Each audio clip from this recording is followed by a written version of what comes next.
Macron qui est sans doute le candidat le plus atypique de cette présidentielle, nous venons d'en parler, il y a des polémiques, un programme peut-être encore un peu flou, un incroyable statut de favori pour un candidat qui était encore inconnu du grand public il y a 3 ans. Les équipes de Grand Angle vous emmènent donc dans les coulisses de son organisation, qui compose sa garde rapprochée, comment se fabrique ce fameux programme et comment les candidats aux législatives seront-ils sélectionnés. Reportage Pauline Rovna, Baptiste Besson, Fabrice Babin, Antoine Corvert et Sophie Herbet. Un essaim de journalistes autour d'Emmanuel Macron dans un cadre bucolique. Ce jour-là, il visite un domaine d'agriculture raisonnée en Indre-et-Loire, dans le tumulte des caméras. Donc on va aller droit devant nous, on va rentrer dans le conservatoire national de la tomate. Bonjour madame, vous faites bousculer par les photographes là.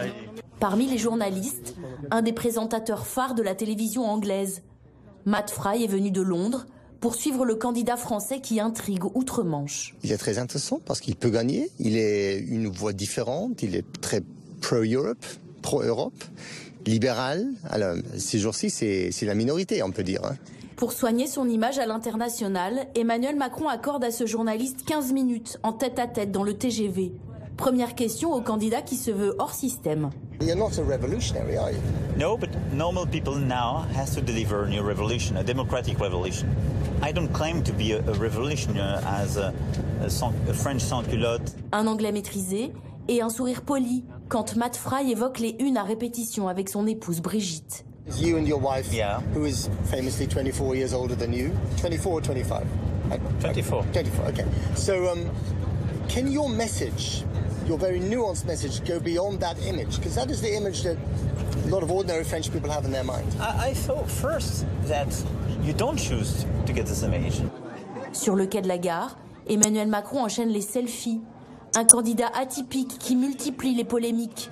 Jamais élu, sans parti, il s'est installé dans le peloton de tête en 10 mois seulement. Pour comprendre la machine Macron, nous avons poussé les portes de son QG. Un immeuble de bureaux dans un quartier familial de Paris, le 15e arrondissement. 3 étages, loués 20 000 € par mois. Alors là, on a le petit, hop, mais on a la poche magique, et comme ça on ouvre, et on a le 4e. Benjamin Griveaux, l'un de ses porte-paroles, fait la visite guidée.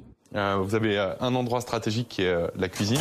Une cuisine, une dizaine de salles de réunion, des affiches du patron.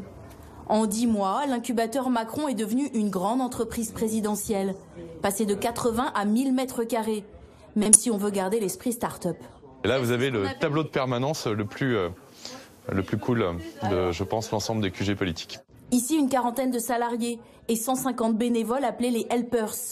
Et le porte-parole tient à nous présenter Diago, le poisson mascotte, ainsi que les petits nouveaux. Est-ce que tu avais déjà été membre d'un parti politique? Non, jamais. Et toi, tu avais déjà été membre d'un parti politique? Non, jamais. Jamais. Excuse-moi, tu avais déjà été membre d'un parti politique? Un an. C'était où? Au PS. Benjamin Griveaux, c'est Monsieur Riposte, l'un des rares de l'équipe à avoir été élu en Saône-et-Loire. 39 ans, dont 10 passés au PS, avant de rejoindre Emmanuel Macron. Ce soir-là, il se rend à une réunion des comités parisiens d'En Marche. Celui qui l'accueille, c'est Laurent Fontaine, producteur, ex-animateur de la télé des années 90. Ça va, mon grand? C'est bon? Devenu coach pour les porte-paroles d'Emmanuel Macron, Laurent Fontaine relève une expression que son poulain vient d'utiliser sur un plateau télé. La ferveur, je pense. C'est bon, ça, non? La ferveur des derniers convertis. Elle est pas mal, celle-là. Ouais, pas mal. Et elle est venue, je ne l'avais pas préparée. Devant plus de 1000 adhérents, déjà acquis à la cause Macron, le clou de la soirée, c'est l'arrivée surprise du chef. Pour répondre à toutes vos questions, nous nous sommes dit qu'il valait mieux faire venir le meilleur d'entre nous. Alors je Et sur les planches de Bobino, Emmanuel Macron évoque pour la première fois la prétendue liaison que murmure le tout Paris. Si dans les dîners en ville, si dans les boucles de mail, on vous dit que j'ai une double vie avec Mathieu Gallet ou qui que ce soit d'autre, c'est un monogramme qui soudain m'a échappé. Une sortie qui semble là plutôt bien préparée. ce qui n'est pas le cas à chaque fois. C'est vrai que c'est pas toujours totalement maîtrisé la communication d'Emmanuel Macron lorsqu'il parle par exemple dans l'Obs de l'humiliation de la France de la manif pour tous. On reconnaît dans son entourage que cette interview n'a pas été relue alors qu'elle aurait dû l'être et que c'est un dysfonctionnement. Alors qui conseille Emmanuel Macron? Autour de lui, une garde rapprochée, des hommes jeunes, pour la plupart issus de Bercy, comme Ismaël Emelien, 29 ans, son conseiller stratégique. Cette garde rapprochée, 6-7 personnes maximum, des jeunes hommes, je vous disais, ils sont invisibles, on les voit pas, on connaît à peine leur nom. Ils sont totalement dans une démarche dévouée à Emmanuel Macron. Il y a une sorte de peu de culte de la personnalité. Un culte qu'Emmanuel Macron entretient dans ses meetings.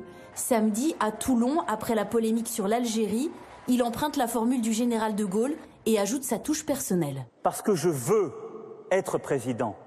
Je vous ai compris et je vous aime. Parce que la République, elle doit aimer chacun. Et cet amour, ses soutiens le lui rendent bien. Dans ce restaurant parisien, des juristes sont réunis sous la houlette de cet avocat pro-Macron.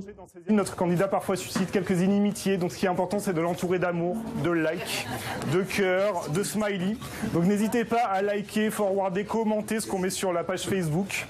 Notaires, avocats, profs de droit, tous réfléchissent à voix haute sur la modernisation de la justice. Et certaines propositions sont remontées au QG. Il y a 2 jours, j'ai fait remonter une fiche de Didier sur l'accès à la justice et à l'assurance de protection juridique, par exemple. Des notes qui sont ensuite triées et sélectionnées par une dizaine de comités thématiques, alimentés eux-mêmes par des centaines de groupes de réflexion locaux. Une grosse machine pour un timing très serré.